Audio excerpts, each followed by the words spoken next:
Là, c'est ma première saison complète ici à Asclano. Je trouve ça intéressant. L'année prochaine, ça va être encore mieux. Je veux rester 10 ou 11 mois, puis avoir des visiteurs, puis découvrir d'autres belles choses. À date, avec les visiteurs que j'ai eus, j'ai vu ou visité 47 îles. Il m'en reste 1197 en Croatie. Donc, j'ai pas fini. J'aurai jamais le temps de faire toutes les îles. Même si je restais à naviguer pendant 10 ans ou 15 ans, là. C'est un peu ambitieux. J'ai commencé en décembre 21. Ça a pris 2 ans pour acquérir le bateau, puis une année d'acquisition. Après ça, j'ai manqué mon coup pour le convoyage en fin 23, puis en 24, on l'a rapporté ici de Saint-Tropez avec 2 équipières, une de Gaspé, une de Québec.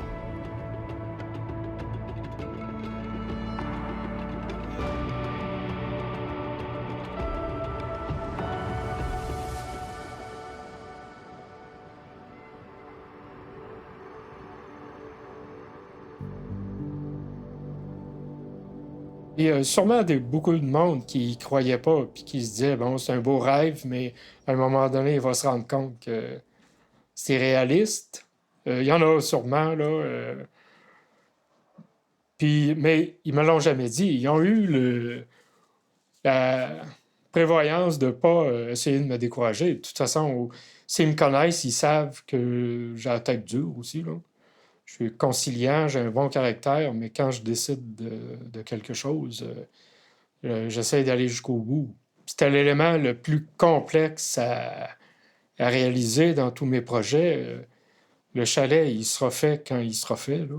J'ai une roulotte pour rester dedans pour l'instant, puis j'ai la Croatie pour les mois d'hiver, s'il faut, là. C'est sûr que c'est un peu fou comme projet, là. On s'entend, il a vendu sa maison pour s'acheter un voilier en Croatie, puis il l'a magasiné vraiment longtemps, puis il y a eu plein de... On va appeler ça des aventures, mais c'était des aventures des fois un peu désagréables. Juste pour se rendre au voilier, ou juste, tu sais, des fois, il peut y avoir des bris au niveau du voilier qui, justement, ça a comme tout changé ses plans. Il devait partir à l'automne, finalement, il a dû partir au printemps. C'est tous des coûts qui se sont rajoutés. Il vit dans sa roulotte. Il est quand même... Je pense qu'il est capable de pas trop dépenser puis de pouvoir quand même s'arranger. Il construit beaucoup lui-même aussi, ce qui diminue les coûts. Mais on s'entend qu'il faut quelqu'un quand même qui est en forme pour faire ça. C'est pas tout le monde. Même quelqu'un qui aurait 50 ans et qui n'est pas en forme ne pourrait pas faire tout ce qu'il fait, là.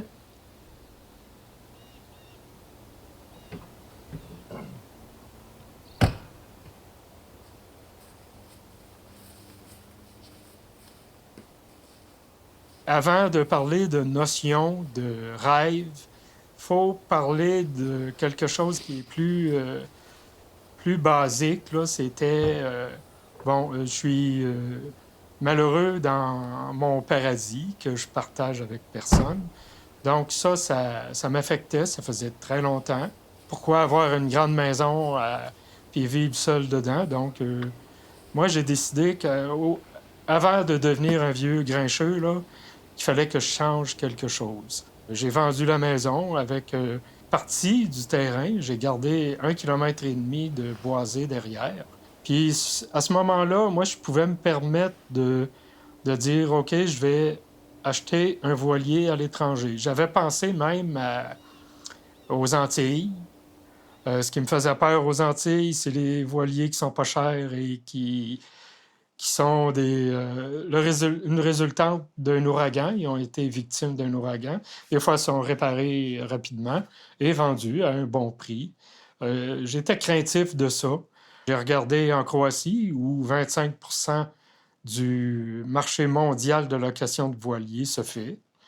Il y a un gros marché de bateaux usagés. Mais finalement, je l'ai acheté en France.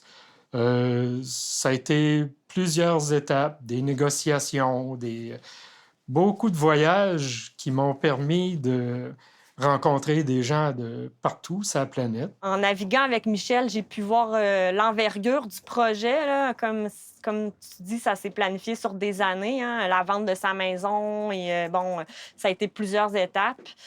Puis là, magasiner un bateau en Europe, c'est complexe, c'est quand même gros, là, mais Michel, il l'a fait étape par étape. Je n'ai que de l'admiration pour ça, là. C'est vraiment inspirant. Puis moi, je trouve que ça démontre que si tu as un rêve, ben vas-y, fonce. Là, on est capable de faire tellement des grandes choses. Même si ça prend du temps, c'est pas grave, il faut y croire, puis ça en est la preuve, vraiment. Honnêtement, quand je voyais le projet, j'étais tellement jalouse. Puis il y avait aussi l'espèce de fait que c'est Michel qui m'a aidé à descendre mon voilier. Fait que, tu sais, moi, j'imaginais juste comme la boucle de l'histoire, la fierté de pouvoir, moi aussi, que ce soit lui, mon capitaine, puis que je puisse aussi l'aider à transporter son bateau. Pour moi, c'était vraiment une belle histoire, là. Fait que je me suis dit, je peux pas manquer ça, en fait. On a découvert tellement de choses tout le tour de l'Italie. C'est incroyable, il y a beaucoup d'histoires. On a été coincés à Naples pendant 3 jours à cause de la météo, donc on a visité Pompéi. Je connaissais bien l'histoire de Pompéi. Maintenant, la différence, c'est que je l'ai vu, puis je suis capable de mettre une émotion sur toutes les connaissances que j'avais sur cette place-là. Donc, on avait plusieurs sources, puis on téléphonait, puis on réservait pour le lendemain, à tous les jours. C'était une répétition. On arrivait à 4h30, 5h à un endroit. Puis, finalement, on est arrivé en Croatie.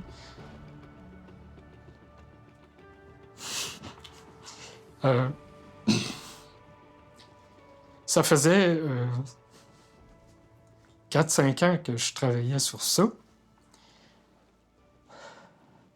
Et puis, on a eu froid, on a eu de la pluie, tout le tour de l'Italie. En arrivant sur l'île de Lastovo, il s'est mis à faire comme il fait aujourd'hui. Belle température, climat très sec. Et c'était la réalisation là, de quelque chose qui est arrivé, puis qui s'est imposé un peu à moi parce qu'il fallait que je change quelque chose.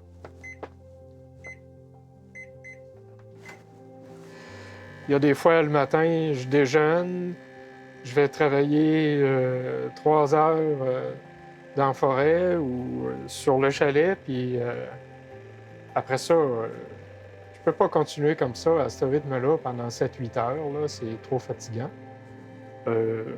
J'ai plus 20 ans, puis ça paraît encore plus dans ce temps-là. Le voilier va demeurer en Croatie. C'est moi qui vais me déplacer au moins 6 mois par année.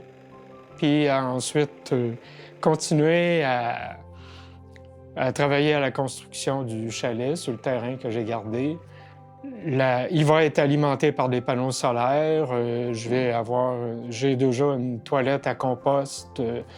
Je vais être autonome. C'est ce qui me permet d'échanger mon compte d'électricité, mon compte de taxes et les assurances puis d'autres dépenses de la maison. Je mets ça à la marina Veliko Barbieri en Croatie, à Slano, et pour l'année.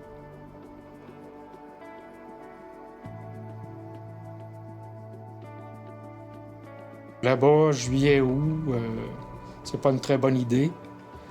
Toute l'Europe veut aller naviguer en Croatie, là, à travers les milliers d'îles, le millier d'îles, ce qui fait que tu peux aller nulle part dans les marinas. Les prix sont très chers en juillet-août aussi, dans les marinas.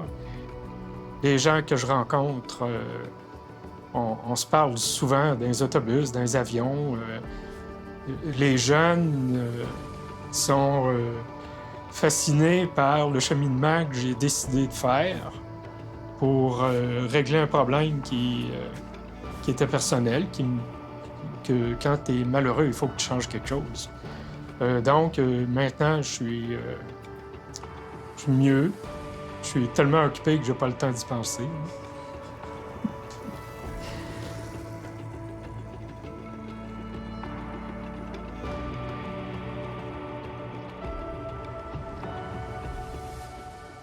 J'ai acheté une carte de l'Italie. Il n'y a pas de carte marine qui correspond exactement à cette échelle-là. Donc, j'ai commencé lentement à mesurer des distances à partir de l'avionics, puis à mettre des pastilles pour les places où on voulait arrêter. Il y a des pointillés à des endroits.